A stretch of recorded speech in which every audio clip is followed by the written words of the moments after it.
मुंह दिखाई पर अनपढ़ वर्सेस पढ़ी लिखी बहू का घूंघट। एक ही रिजॉर्ट में एक तरफ पढ़ी लिखी बहू अनन्या का मंडप फूलों से महक रहा था, वहीं दूसरी तरफ अनपढ़ बहू काजल का मंडप भी आम के पत्तों, नारियल और शहनाई से सजा था।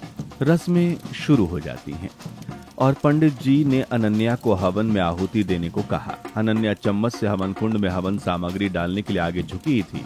तभी हवन के धुएं से अनन्या को परेशान देखकर बगल में बैठा राघव अनन्या के कान में, अनन्या क्या हुआ, तुम ठीक तो हो ना, मुझे बताओ क्या तकलीफ है। अनन्या धीरे से राघव के कान में, राघव, मुझे सच में बहुत घुटन हो रही है। इस शादी के जोड़े और भारी घूंघट के कारण मेरी सांस रुक रही है। मुझे बिल्कुल बर्दाश्त नहीं हो रहा है। अगर ऐसी बात है तो तुम अपना घूंघट थोड़ा ऊपर कर सकती हो। अनन्या राघव की सहमति लेकर बिना एक पल गवाए अपना घूंघट सरका लेती है। घूंघट के हटने से अनन्या का नाक और चेहरा का निचला हिस्सा दिखने लगता है। मंडप में बैठे ससुराल पक्ष के सभी लोग अनन्या को ऐसा करते देख रहे थे। तभी दोनों के फेरे होने लगते हैं। फेरे लेते समय राघव अनन्या से, अनन्या तुम्हारी तबीयत कैसी है, क्या तुम ठीक महसूस कर रही हो? हाँ राघव, अब मैं काफी बेहतर महसूस कर रही हूँ। इस तरह दोनों की शादी की सारी रस्में पूरी हो जाती हैं और दोनों विदा होकर अपने ससुराल आ जाती हैं। जैसे ही दोनों कार से नीचे उतरती हैं तो देखते ही उन्हें देखने के लिए सामने काफी सारी भीड़ जमा हो जाती है, जिसमें परिवार वाले भी शामिल है। परछन के दौरान अनन्या के उठे हुए घूंघट को देखकर पुष्पा कमला से, अरे बहन जरा उधर देखो, उनकी इस पढ़े लिखी बड़ी बहू का चेहरा तो बिना मुंह दिखाए के ही सबके सामने खुला हुआ है। बिल्कुल सही कह रही हो तुम। अगर सब औरतें अभी ही इसका मुंह देख लेंगी तो मुंह दिखाई के रस्म में मेहमान किसका मुंह देखेंगे? वैसे इसे ऐसा करने को कहा किसने? ये तो इनकी पढ़ी लिखी बहू की अपनी मर्जी है। आजकल के पढ़े लिखे लोगों को रीति रिवाजों की कोई कदर थोड़ी होती है। सही बात है भाई, इनकी इस पढ़ी लिखी बहू से तो हमारी वो अनपढ़ छोटी बहू ही कई गुना अच्छी है। देखो वो कैसे कायदे से घूंघट में खड़ी है और सबका मान सम्मान कर रही है। आसपास खड़ी मोहल्ले की औरतों की इन तीखी और ताने भरी बातों को दादी, सास और सास ने भी सुन लिया था, लेकिन मेहमानों के बीच उस वक्त कुछ बोल नहीं पाई और चुपचाप परछन की रस्म पूरी करने लगी। परछन की रस्म पूरी होने के बाद गृह प्रवेश में सबसे पहले छोटी बहू काजल ने चावल के कलश को पैर से गिराकर गृह प्रवेश किया। उसके बाद बड़ी बहू अनन्या ने भी कलश गिराकर गृह प्रवेश किया। गृह प्रवेश के बाद सभी लोग हॉल में बैठकर बातें करने लगते हैं। तभी दादी माँ अनन्या को समझाते हुए, देखो बहू अनन्या, तुमने अभी बाहर मोहल्ले वालों की बातें सुनी ना। मुंह दिखाई की रस्म होने तक अपना चेहरा ढक कर रखना चाहिए। ससुराल में बहुएं रस्म से पहले किसी को अपना चेहरा नहीं दिखाती है। जरा अपनी अनपढ़ देवरानी काजल से कुछ सीखो। देखो अनन्या बहू, दादी माँ की बात का बुरा मत मानना, वो तुम्हारे भले के लिए ही कह रही है। चलो भाई अब बातों को खत्म भी करो। दोनों बहुएं अभी रास्ते से थक कर आई हैं, उन्हें धीरे धीरे सारी बातें समझ में आ जाएंगी। अभी तो इन दोनों को कहो कि अपने अपने कमरे में जाकर आराम करें और बाकी सब लोग भी आराम करो, बाकी रस्में सुबह होंगी। रामेश्वर के ऐसा कहते ही सभी लोग अपने अपने कमरे में चले जाते। काजल को घूंघट में बिस्तर पर बैठा देखकर रोहित काजल से, अरे काजल, अब तुम अपने कमरे में आ चुकी हो और सामने सिर्फ तुम्हारा पति खड़ा है। अब यहाँ किसी भी तरह के घूंघट की कोई जरूरत नहीं, तुम इसे हटा सकती हो। रोहित की बात सुनकर काजल अपना घूंघट हटा लेती है। रोहित काजल का चमकता हुआ चेहरा देखकर खुश हो जाता है। तो वहीं दूसरी तरफ अनन्या अपने कमरे में आकर तुरंत अपना घूंघट ऊपर करते हुए राघव से, बाप रे, मेरा तो इस घूंघट के अंदर सच में दम घुट रहा है। अगर मैं थोड़ी देर और इसे ना हटाती तो ना जाने मेरी क्या हालत होती। मैंने तुमसे पहले ही कहा था ना, घूंघट हटा लेना, जिसे जो बोलना है बोलता रहे। ये सुनकर अनन्या खुश हो जाती है। दोनों बातें करते हुए सो जाते हैं। अगले दिन सुबह कमला और पुष्पा काजल के कमरे में आकर उसे एक मैरून लहंगा और मैचिंग ज्वेलरी देते हुए, बहू काजल, ये देखो मैं तुम्हारे लिए ये लहंगा और मैचिंग ज्वेलरी लेकर आई हूँ। शाम को मुंह दिखाई की रस्म के लिए तुम्हें यही पहनकर नीचे आना है और ध्यान रखना कि चन्नी से घूंघट करना बिल्कुल मत भूलना। जी दादी माँ, मैं बिल्कुल ऐसे ही तैयार होकर आऊंगी जैसे आपने बताया है। काजल को समझाने के बाद दादी सास और सास दूसरे मरून लहंगे और मैचिंग ज्वेलरी को लेकर अनन्या के कमरे में जाती हैं और अनन्या को लहंगा और ज्वेलरी देते हुए दादी माँ, देखो बड़ी बहू, परिछन के समय मोहल्ले की औरतें जो तरह तरह की बातें बना रही थी, उन्हें मुंह दिखाई में दोबारा कोई मौका मत देना। इस बार तुम अपना घूंघट चाहे घुटनों तक ही क्यों न रख लो, मुझे उससे कोई एतराज नहीं होगा। बस इस बार कोई तुम्हारे घूंघट को लेकर बात ना बनाए। इतना कहने के बाद सास और दादी सास दोनों वहां से बाहर निकल जाती हैं। उनके जाते ही अनन्या वो भारी लहंगा अपने पति राघव को दिखाते हुए, राघव, तुम ही बताओ कि इस भारी भरकम लहंगे को मैं कैसे पहनूंगी। मेरा मन बिल्कुल नहीं है इसे पहनने का, मुझे बहुत घुटन महसूस होती है। अनन्या, तुम बिल्कुल परेशान मत हो। तुम्हें जो अच्छा लगे और जिसमें तुम कंफर्टेबल महसूस करो वही पहनो। ये जरूरी नहीं कि जो मम्मी और दादी देकर गई हैं वही जबरदस्ती पहनकर नीचे आओ। राघव की बात सुनकर अनन्या खुश हो जाती है और थोड़ी देर बाद दोनों बहू का मेकअप करने के लिए अलग अलग मेकअप आर्टिस्ट आ जाते हैं और दोनों के कमरे में जाकर उनका मेकअप करते हैं। इधर बाहर हॉल में धीरे धीरे मेहमान आने शुरू हो जाते। सोफे पर बैठकर दोनों बहू का इंतजार कर रही पुष्पा कमला से, अरे कमला बहन, और कितना इंतजार करवाओगी अपनी बहुओं का?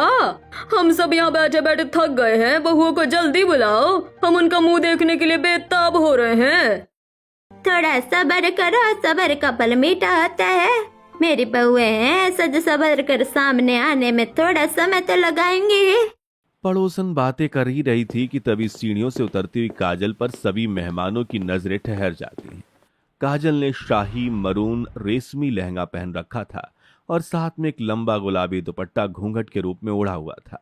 घूंघट इतना लंबा था कि उसके गले से काफी नीचे तक आ रहा था। उसके दुपट्टे पर लगी सुनहरी बॉर्डर पर बारीक कढ़ाई की गई थी। हॉल की रोशनी में वो सोने की तरह चमक रहा था। काजल का राजसी अंदाज और उसके भारी लहंगे का घेरा उसे एक अलग ही रौनक दे रहा था।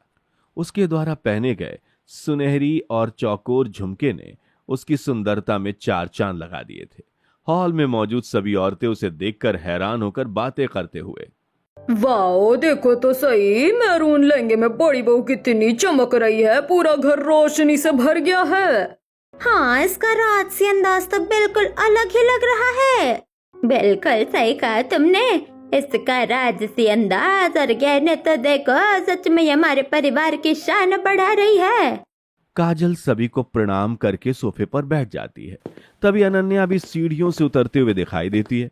उसने उस भारी लहंगे की जगह नीले रंग की शिफॉन नेट वाली साड़ी पहनी थी जिस पर सिल्वर बॉर्डर लगा था। अनन्या ने स्लीवलेस ब्लाउज पहना हुआ था जिससे उसका लुक काफी मॉडर्न लग रहा था और साड़ी पर जगह जगह नग लगे हुए थे जिससे शिफॉन की साड़ी चमक रही थी। करली बाल और माथे पर छोटी सी स्काई बिंदी के साथ अनन्या बहुत सुंदर लग रही थी। उसने साड़ी से मैचिंग झुमकी और गले में एक छोटा सा लॉकेट पहना था और उसने एक ट्रांसपेरेंट दुपट्टे से माथे को ढक रखा था जिससे उसका चेहरा घूंघट के पार से भी साफ साफ दिखाई दे रहा था। उसे देखते ही हॉल में सन्नाटा छा जाता है। करुणा उसे देखकर ताने मारते हुए, अरे ये क्या, ये कौन औरत है जो बेशर्मों की तरह बहू की मुंह दिखाई के रस्म में आ गई? क्या थोड़ी सी भी शर्म नहीं आ रही इसे, जो इस तरह के कपड़े पहनकर सबके सामने आ रही है? अपनी बहू की हालत देखकर पुष्पा घबराती हुई जल्दी से उठकर अनन्या के पास जाती है और अनन्या से, अनन्या, ये क्या तमाशा है? माँ जी ने तुम्हें लहंगा पहनने को कहा था, तुमने वो लहंगा क्यों नहीं पहना? मम्मी जी, वो लहंगा बहुत भारी था, मुझसे बिल्कुल भी कैरी नहीं हो रहा था, इसलिए मैंने अपनी सुविधा के लिए शिफॉन की ये हल्की साड़ी पहन ली है। इसमें मैं ठीक से चल पा रही हूँ। ये तो तुम्हारी बहानेबाजी है। कम से कम ढंग की चुन्नी तोड़ लेती। तुम्हारी शिफॉन की साड़ी और तुम्हारे ये नेट का दुपट्टा, इसमें तुम्हारा पूरा चेहरा दिख रहा है। चेहरा तो छोड़ो, इस खुले हुए ड्रेस में न जाने तुम्हारा क्या क्या दिख रहा है। अब लोग क्या कहेंगे? मम्मी जी, आखिर इसमें बुराई क्या है? मुझे इस घूंघट में बहुत घुटन हो रही थी। मुझे इसी तरह के हल्के फुल्के कपड़े पहनना पसंद है, इसलिए मैंने इसे पहना है और ये स्टाइलिश भी लग रहा है। उसे ध्यान से देखकर मेहमानों के बीच बैठी माया जोर से चिल्लाते हुए, अरे तो ये इनके पढ़े लिखे बहू है। इसके कपड़े तो बिल्कुल भी दुल्हनों वाले नहीं लग रहे हैं। हे भगवान, कैसी बेशर्मी है ये। कमला ये सब देखकर बहुत परेशान हो जाती है और अपने बगल में बैठी अपनी पोती ऋतु के कानों में, ऋतु, तेरे इस भाभी ने तो हमारी नाक ही कटवा दी मेहमानों के बीच। जल्दी से जा और कमरे में रखा हुआ दुपट्टा लाकर मुझे दे। जी दादी माँ, अभी जाती हूँ। ऋतु जल्दी से अनन्या के कमरे में जाकर वहां रखा दुपट्टा लेकर आती है और अपनी दादी को दे देती है। कमला तुरंत उस दुपट्टे को लेकर आगे बढ़ती है और अनन्या के सर पर डालकर उसको घूंघट कर देती है। पर घूंघट में घबराते हुए अनन्या कमला से, दादी माँ, ये क्या कर रही हैं आप? मैं इतनी भारी चुन्नी नहीं ओढ़ सकती, मेरा दम घुट रहा है। ठीक है बहू, लेकिन कम से कम थोड़ा घूंघट तो तू कर ही सकती है ना।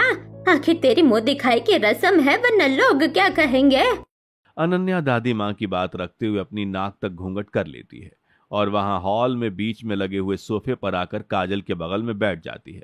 सभी मेहमान दोनों बहुओं को देखने लगते हैं। तभी बुआ सास आरती, चलिए अब बहुओं की मुंह दिखाई की रस्म शुरू करते हैं।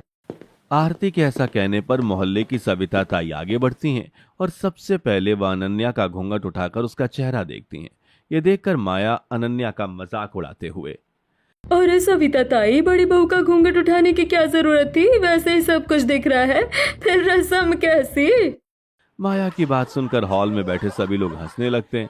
काजल को भी अपने घूंघट के अंदर हंसी आ रही थी, लेकिन वह अपनी हंसी को दबा लेती है। उसके बाद सविता ताई अनन्या की उंगली में सोने की अंगूठी पहनाती हैं। उसके बाद सविता ताई आगे बढ़कर काजल का घूंघट उठाती हैं। काजल उन्हें सम्मान देते हुए उनके पैर छूती है और उन्हें प्रणाम करती है। सविता ताई काजल की उंगली में सोने की अंगूठी पहनाती हैं। वाह, सोने की अंगूठी! मुझे नहीं पता था कि मुंह दिखाई में इतने महंगे तोहफे मिलते हैं। अब करुणा भी अपने हाथों में लिफाफे लेकर मुंह दिखाई की रस्म करने के लिए आगे बढ़ती है और अनन्या के हाथ में लिफाफा देते हुए, मैंने तो तुम्हारा चेहरा पहले ही देख लिया था, तो अब घूंघट हटाने का कोई मतलब नहीं है। वैसे चाची, जब आपने मुंह देख ही लिया था तो आप मुंह दिखाई का नेक देने की जरूरत ही क्या है? भले मुंह देख लिया हो, लेकिन रस्म तो पूरी करनी पड़ती है ना। करुणा की ये बात सुनकर सभी औरतें हंसने लगती हैं। ये सब देखकर सास और दादी सास की आंखें शर्म से झुक जाती हैं। तभी करुणा आगे बढ़कर काजल का घूंघट उठाकर उसका मुंह देखती है। काजल भी करुणा को प्रणाम करती है। फिर करुणा काजल के हाथ में लिफाफा देती है। इधर काजल लिफाफा खोलकर देखते हुए मन ही मन, मात्र 100 रुपए? कितनी कंजूस है ये औरत, इससे अच्छा तो कुछ देती ही नहीं। रस्म चलती रहती है। मेहमान भी लगातार आते रहते हैं। कुछ मेहमान बड़ी बहू का मजाक उड़ाते हैं तो कुछ वहीं छोटी बहू की तारीफों के पुल बांधते हैं। तभी रागिनी की नजर हॉल में रखे ढोलक, हारमोनियम और भजन के दूसरे वाद्य यंत्रों पर पड़ती है। अरे, ये मुंह दिखाई की रस्म में इन पंच यंत्रों का क्या काम है? थोड़ा इंतजार करो, रस्म पूरी हो जाने दो, सब पता चल जाएगा। तभी अनन्या नाक तक किया हुआ घूंघट खींचकर ऊपर माथे तक लेकर आती है, जिससे उसका पूरा चेहरा दिखाई देने लगता है। यह देखकर कमला अनन्या के पास आकर उसके कानों में, घूंघट नीचे करो बहू, क्यों बार बार अपना चेहरा दिखा रही हो? अरे रहने दो, घूंघट नहीं करेगी तो कम से कम हमें नेक तो नहीं देना पड़ेगा। वैसे भी चेहरा तो देख ही रहा है। इधर घूंघट में बैठी काजल ये सब देखकर खुश होते हुए अपने आप से, जो भी हो रहा है बहुत सही हो रहा है। मैंने तो सोचा था मेरी जेठानी पढ़ी लिखी है, इसलिए मुझे अपनी जगह बनाने के लिए मेहनत करनी पड़ेगी, लेकिन यहाँ तो मेरी जेठानी ने सारा काम खुद ही आसान कर दिया और सब लोग मेरी ही तारीफ कर रहे हैं। यही तो मैं चाहती थी। तभी एक रिश्तेदार पायल उठकर काजल को एक बहुत बड़ा गिफ्ट बॉक्स देती है। काजल घूंघट के अंदर से उस बड़े से गिफ्ट बॉक्स को देखते हुए मन ही मन, इतना बड़ा गिफ्ट, इसमें तो जरूर कोई बहुत महंगा तोहफा होगा। तभी एक दूसरी रिश्तेदार सेजल दोनों बहुओं को देखकर दादी माँ को ताना मारते हुए, हम तो सोच कर आए थे कि पढ़ी लिखी बहू संस्कारी होगी, लेकिन यहाँ तो सब उल्टा है। तुम्हारी पढ़ी लिखी बहू को देखकर लगता ही नहीं कि उसे रीति रिवाजों की कोई जानकारी है। सही कह रही हो बहन, 4 किताबें पढ़ने के बाद लोग ऐसे ही बेशर्म हो जाते हैं। हाँ भाई, इन दोनों बहुओं को देखकर तो यही सीख मिलती है कि अब से बहुएं पढ़ी लिखी नहीं बल्कि अनपढ़ लानी चाहिए। कम से कम वो परिवार की मान मर्यादा तो रखेगी। हाँ बहन, और साथ ही उसमें रीति रिवाजों संस्कारों के प्रति आदर हो।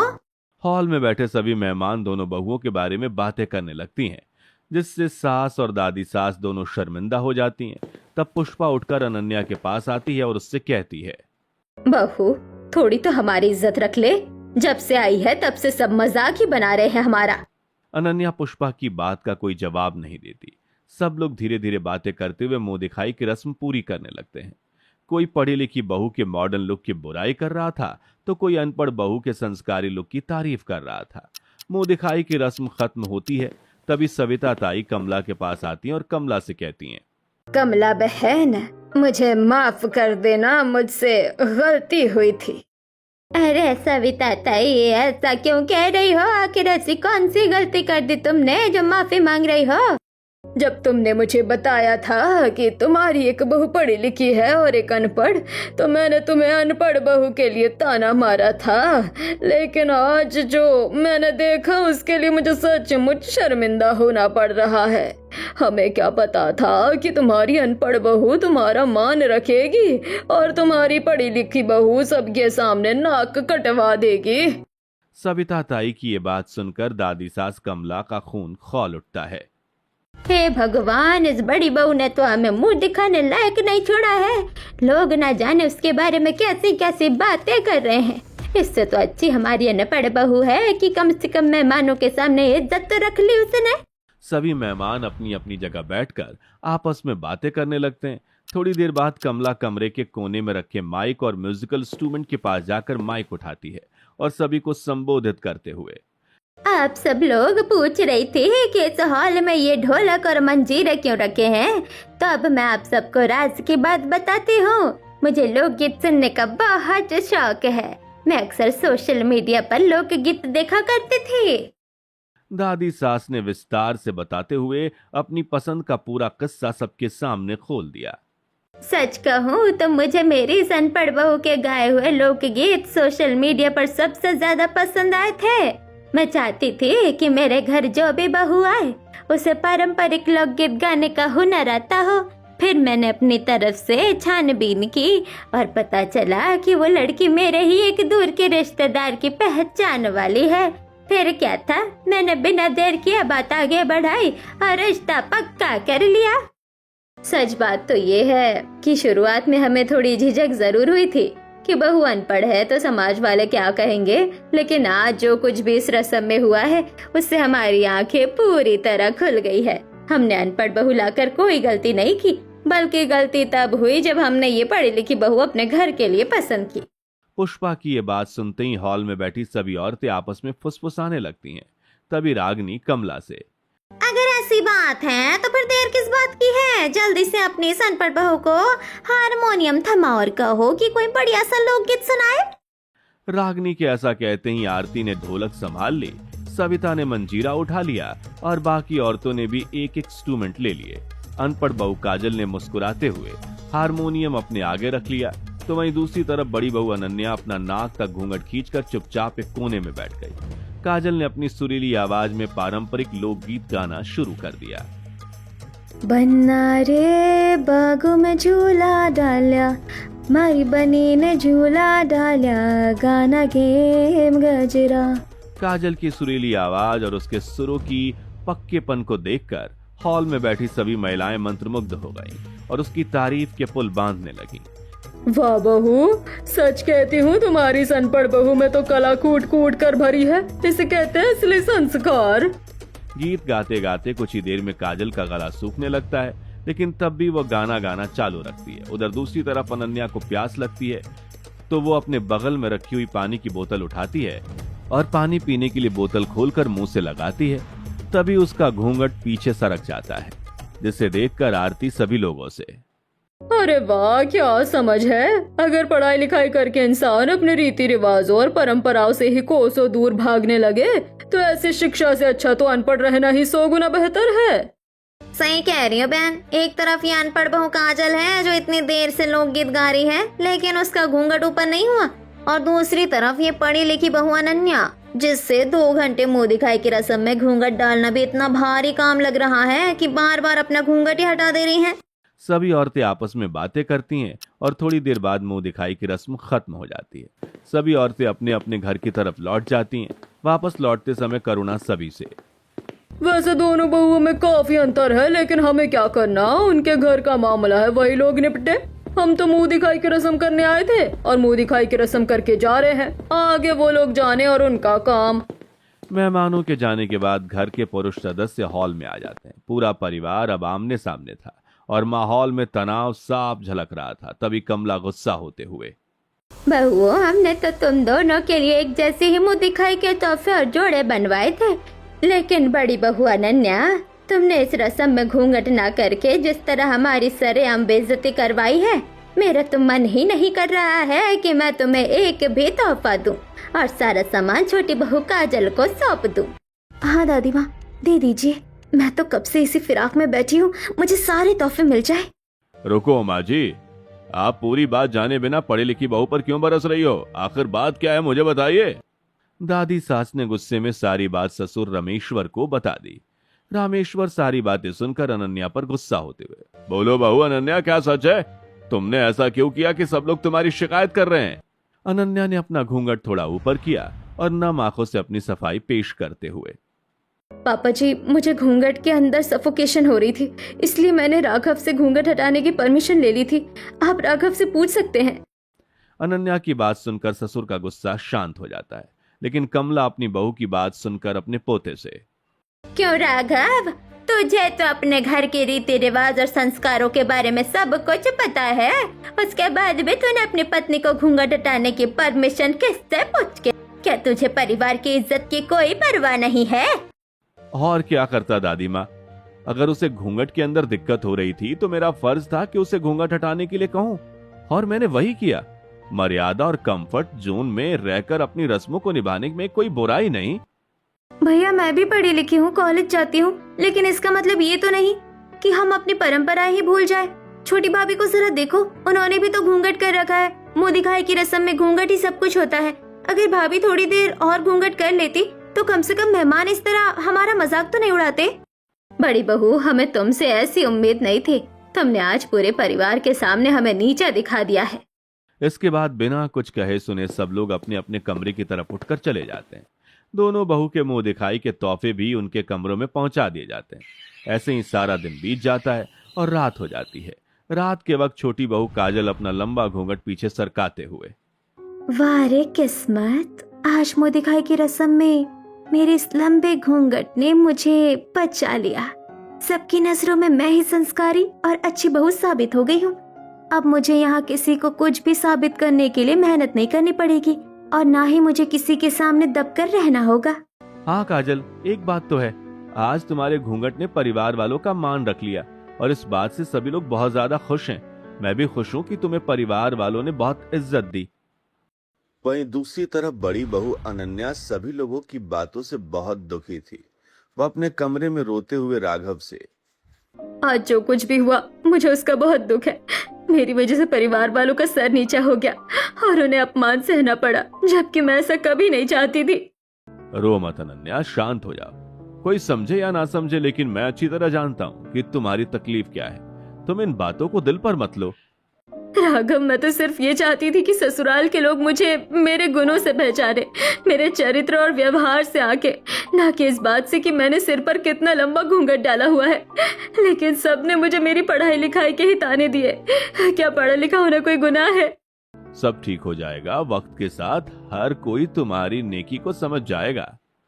राघव अनन्या को जैसे तैसे समझाकर चुप करा देता है और फिर दोनों सो जाते हैं। अगली सुबह जल्दी उठकर बड़ी बहू अनन्या नहा धोकर तैयार होकर सबसे पहले किचन में जाकर अपने हाथों से बढ़िया सी चाय बनाकर हॉल में बैठे सास ससुर को देते हुए, माँ जी, पिताजी, दादी माँ, आप सबके लिए मैंने चाय बना ली है, आप लोग पी लीजिए। तब तक मैं राघव के ऑफिस जाने की तैयारी कर देती हूँ। ऐसा कहकर अनन्या सभी को चाय देकर अपने कमरे में चली जाती और राघव के कपड़े प्रेस करके बाकी तैयारी करके रख देती है।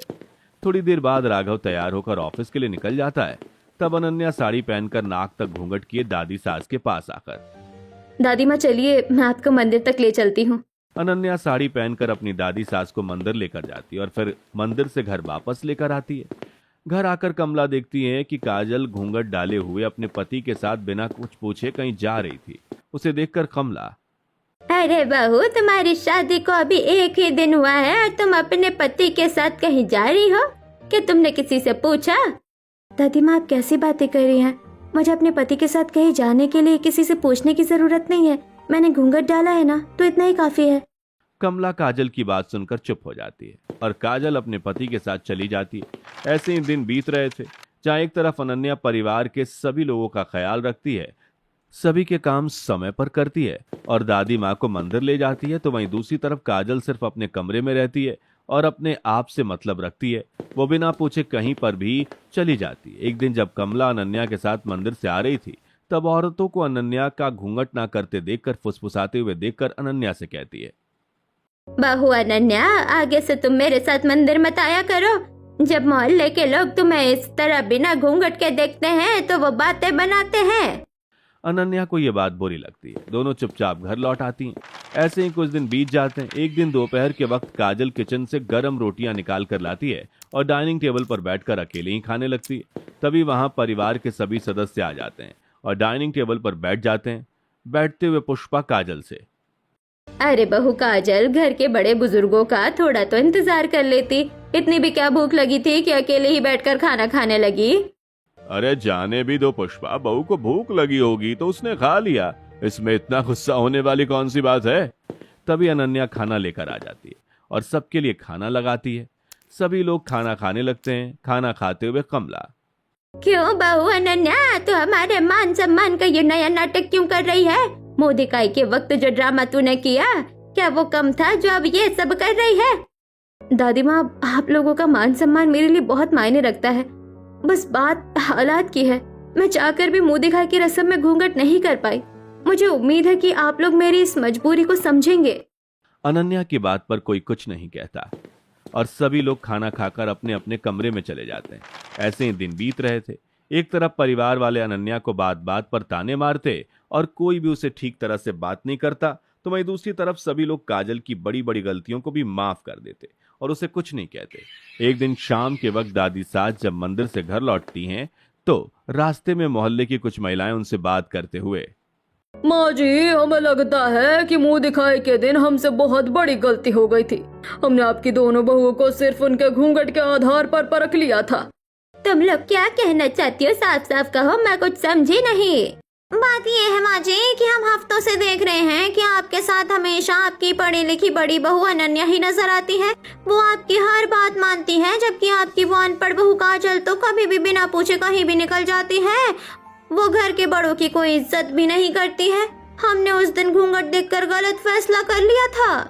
माँ जी, चाची बिल्कुल ठीक कह रही है। आपकी पढ़ी लिखी बहू में संस्कार और परिवार के लिए अपनापन साफ झलकता है, और आपके अनपढ़ बहू को देखकर ये समझ आता है कि वो सिर्फ खुद से प्यार करती है। वो तो ठीक है, लेकिन आप लोगों को ये सब कैसे पता? मोहल्ले की सभी औरतों के साथ माया कमला के घर की तरफ जाते हुए, हाँ चलिए, हम सब उनके घर चलते हैं। आखिर देखे तो सही कि अनपढ़ और पढ़ी लिखी बहू अपना अपना ससुराल कैसे संभाल रही है। सभी लोग कमला के घर के दरवाजे पर पहुंचती हैं तो देखती हैं कि हॉल में कोई भी नहीं है। सभी पड़ोसने सोफे पर बैठ जाती हैं। तभी माया सभी औरतों से, लगता है दादी माँ और चाची कहीं गई हुई है। हम थोड़ी देर यहीं बैठकर इंतजार करते हैं। सभी औरतें हॉल में बैठी थी। तभी काजल घूंघट डाले अपने पति के साथ हॉल में आती है और उन सभी औरतों को देखकर भी उनसे बात किए बिना अपने पति के साथ वहां से बिना कुछ कहे चली जाती है। थोड़ी देर बाद पढ़ी लिखी बहू अनन्या हॉल में आती है और सभी औरतों को देखकर, अरे आप लोग, माँ पिताजी और दादी माँ तो किसी काम से बाहर गए हुए हैं, लेकिन आप लोग निश्चिंत होकर बैठिए, मैं आप लोगों के लिए चाय नाश्ता लेकर आती हूँ।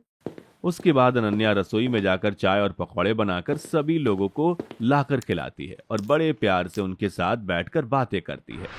मोहल्ले की सारी औरतें दादी माँ से ये सारी बातें बताकर तारीफ करने लगती हैं और दादी माँ खुश होते हुए घर आती हैं और पुष्पा से सारी बातें बताकर कहती हैं, मैं भी मोहल्ले की औरतों की कही गई बातों की कसौटी पर अपनी दोनों बहुओं को परखना चाहती हूँ। देखो तो सही कि उनकी बातों में आखिर सच्चाई कितनी थी। ये जानने के लिए मुझे अपनी बहू पर कुछ समय तक नजर रखनी होगी। उस दिन के बाद दादी सास अपनी दोनों बहुओं पर नजर रखने लगी थी। धीरे धीरे वो देखती हैं कि अनन्या भले ही सिर पर पल्लू ना रखती हो, लेकिन वह दिल से पूरे परिवार का सम्मान करती है। सुबह उठकर चाय देना, उनकी सेवा करना, कपड़े धोना, मंदिर ले जाना, ये सब अनन्या रोज बिना किसी शिकायत के कर रही थी। वहीं दूसरी तरफ काजल ना तो किसी को पानी पूछती थी, ना ही बड़ों का इंतजार करती थी और अपनी मर्जी से जब मन चाहे घर से बाहर चली जाती थी। एक दिन काजल दोपहर में अकेली बैठकर खाना खा रही थी। तभी अनन्या बड़े ही प्रेम से उसे समझाते हुए, देवरानी जी, घर में मम्मी पापा और दादी जी भी हैं।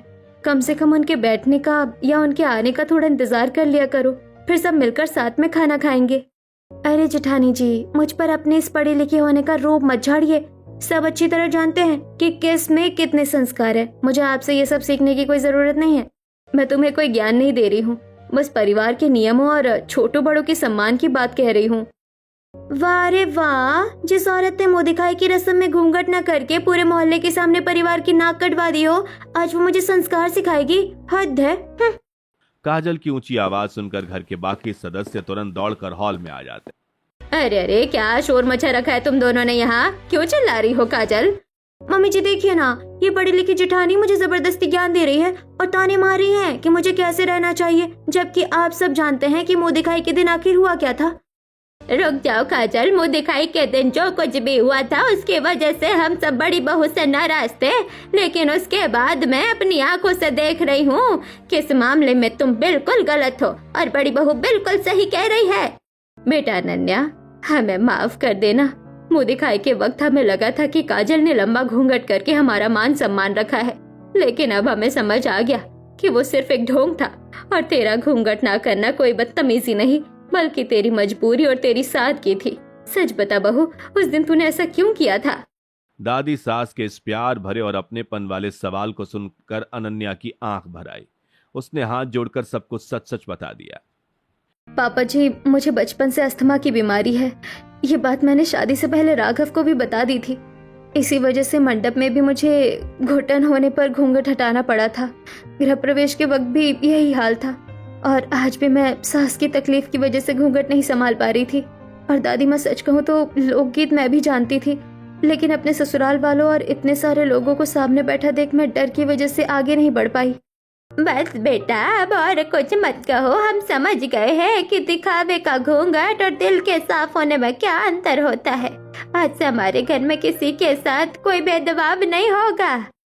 सभी लोगों की बातें सुनकर काजल को भी अपनी गलती का एहसास होता है और वह भी सभी से। माँ जी, पिताजी, दादी माँ, आप सब मुझे भी माफ कर दीजिए। मैंने आज समझ लिया कि सिर्फ दिखावे का लंबा घूंघट ओढ़ने से कोई अच्छा इंसान नहीं बन जाता, बल्कि अपनों का दिल जीतने के लिए सच्चे व्यवहार और आदत की जरूरत होती है। परिवार के सभी लोग काजल को माफ भी कर देते हैं। उस दिन के बाद से काजल ने दिखावे का घूंघट ओढ़ना छोड़ दिया और दिल से पूरे परिवार का मान सम्मान करने लगी। घर में फिर से प्यार और सुकून का माहौल लौट आया।